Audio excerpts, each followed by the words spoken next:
The World Food Programme says it's being forced to make painful choices about how to allocate resources to tackle the lethal combination of drought and conflict afflicting large parts of South Sudan, Nigeria, Somalia and Yemen.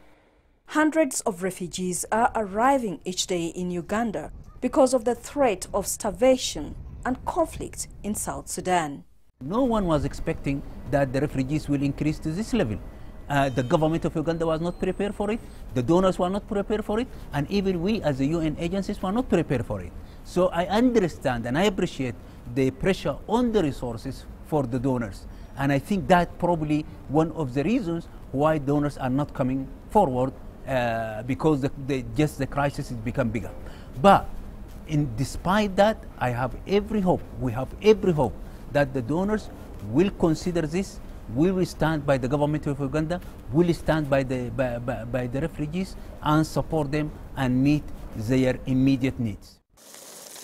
The agency currently provides over 60,000 metric tons of food per month to around 1 million refugees.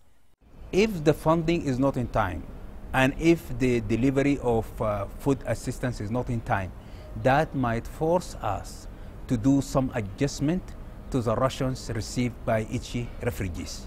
WFP is trying to do its best level to work with development partners and with our donors, not to be falling into that situation, but that is serious when you have a funding shortage.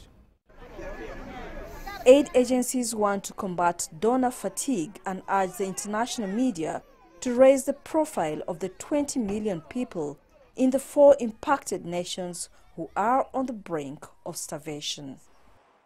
At the Refugee Solidarity Summit here in Kampala in 2 weeks, the UN Secretary General Antonio Guterres will be asking global leaders to respond to what is being described as the worst humanitarian crisis since the Second World War. Isabel, Nakirya, CGTN in Kampala.